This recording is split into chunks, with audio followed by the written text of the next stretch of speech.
नि गोदान भिडिअआव आरो फिन खेबसेबाव बरायफिनबाय। दिनैनि गोदान भिडिअआनो जाहैबाय सेन्ट्रेल गभर्नमेन्टनि स्किम प्रधान मंत्री उजाला योजना 2.0 आव जाय बिथांमोना एप्लाइ खालामदोंमोन। दा नोंथांमोननि गोदान लिस्टआ ओंखारनानै फैबाय। नोंथाङा बे लिस्टआव नोंनि नामा दंना गैया, नोंथाङा बेखौ बोरै मबाइल फननि मददाव चेक खालामनो आङो दिनैनि नैबे भिडिअआव देखायगोन। लोगोसे नोंथाङा बे गेसखौ दाबो एप्लाइ खालामाखैब्ला नोंथाङा आं अलरेडि भिडिअ बानायखादोंमोन। नोंथाङा बे भिडिअखौ थांनानै नायजागोन। आङो भिडिअनि डिसक्रिपसनाव बे भिडिअखौ होनानै दोनगोन। नोंथाङा जुदि गेसखौ एप्लाइ खालामाखैमोनब्ला प्रधान मंत्री उजाला योजनायाव नोंथाङा गेसखौ बानायना लाबानो जाबाय। आरो जाय बिथांमोना बानायदोंमोन नोंथांमोना गावबा गावनि नामखौ बोरै चेक खालामनो आङो देखायनोसै। नोंथांमोना बे लिस्टआव नोंनि नामा थायोब्ला नोंथाङा गेसखौ मोननो हासिगोन। जोङो दानिया भिडिअखौ जागायनोसै।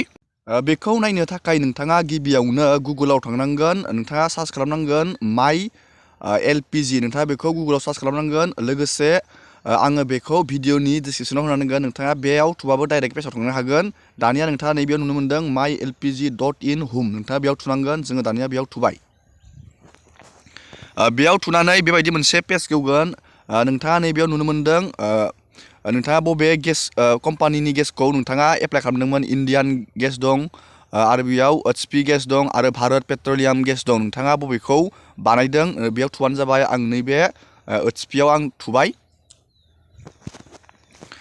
दानिया बेबायदि मोनसे स्टेटास गेवगोन। नोंथाङा बेयाव नुनो मोनगोन। नैबेयाव पेजखौ बोखोनानै नोंथाङा नुनो मोन्दों उजाला बेनिफिसारि। नोंथाङा बेयाव थुनांगोन। आङो दानिया बेयाव थुबाय उजाला बेनिफिसारियाव।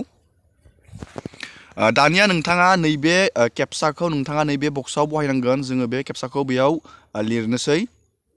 दानिया जोङो बे केप्साखौ नैबेयाव लिरबाय। दानिया जोङो नैबे प्रसिडआव थुना होनोसै।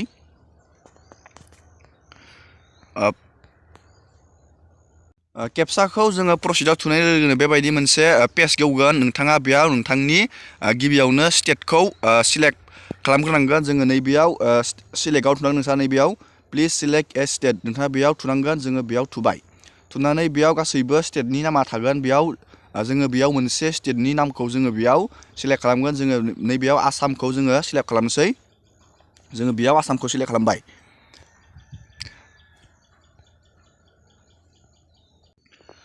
दानिया जोङो बेयाव डिस्ट्रिक्टखौ नोंथाङा नैबेयाव प्लिज सिलेक्ट ए डिस्ट्रिक्टआव थुनानै जोङो बेयाव डिस्ट्रिक्टखौ सिलेक्ट खालामनांगोन। नोंथाङा मा डिस्ट्रिक्टनि नोंथाङा बेयाव सिलेक्ट खालामबानो जाबाय।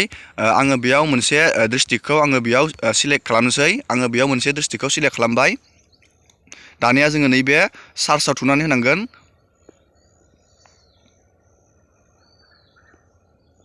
सार्चआव थुनाय लोगो लोगोनो बेयाव गासैबो नैबे नलबारि डिस्ट्रिक्टनिखौ आङो सिलेक्ट खालामदोंमोन। नैबेयाव नलबारि डिस्ट्रिक्टनि गासैबो उजाला बेनिफिसारिनि बेयाव नामा ओंखारबाय। नोंथाङा नैबेयाव नामखौ नुवाखैब्लाबो नेक्स्टआव थुनानै नोंथाङा नायबाय थानो हागोन। बेबायदिनो नोंथाङा प्रधान मंत्री उजाला योजनायाव नोंथाङा जुदि एप्लाइ खालामोब्ला नोंथाङा बेबायदिनो गावबा गावनि लिस्टखौ इजियावनो नागिरनानै लानो हागोन। नाथाय आङो बेयाव मोनसे प्रसेसबो देखायबावनो नागिरदों। नोंथांमोना गावबा गावनि स्टेटासखौ बोरै नायनो। नोंथाङा बे नामखौ जुदि मोनाखैब्ला नोंथाङा स्टेटासनि मददावबो नायजागोन। आङो बेखौबो देखायनोसै नोंथांमोननो। दानिया नोंथाङा स्टेटासखौ नायनो थाखाय नोंथाङा नैबे PMUY नोंथाङा बेखौ गुगोलाव थांनानै सार्च खालामनो हानांगोन। आङो बेखौबो भिडिअनि डिसक्रिपसनाव होनांगोन। नोंथाङा थांनानै थुबानो जाबाय। आङो बेयाव थुबाय। दानिया नोंथाङा बेबायदि मोनसे पेज गेवगोन। नोंथाङा बे पेजखौ एसे बोखोनानै नोंथाङा नैबेयाव नुनो मोन्दों पर्टेल। नोंथाङा बे पर्टेलाव थुनांगोन।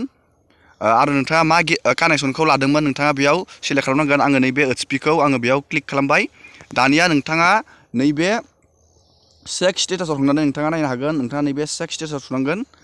दानिया नोंथाङा नोंथांनि नैबेयाव उजालाखौ नोंथाङा नैबेयाव क्लिक खालामनांगोन। दानिया नोंथाङा नैबेयाव रेफारेन्स नाम्बार नोंथाङा एप्लाइ खालामनाय समाव जि रेफारेन्स नाम्बार मोन्दोंमोन नोंथाङा नैबे बक्सआव बहायनांगोन। आरो नोंथांनि डेट अफ बार्थ आरो नैबे केप्साखौ नैबेयाव बहायनानै नोंथाङा नैबे चेक स्टेटासाव थुनानै नोंथाङा इजियावनो स्टेटासखौ नायनानै लानो हागोन। दिनैनि भिडिअखौ आङो बेखिनियावनो फोजोबबाय। नोंथांमोना भिडिअखौ मोजां मोनोबा लाइक खालामबानो जाबाय। आरो बेबायदिनो गोदान गोदान आपडेट स्किम डिजिटेल मिथिबाय थानो थाखाय चेनेलाव गोदानबा चेनेलखौ साबस्क्राइब खालामबानो जाबाय। एसेनोसै दिनैनि भिडिअ।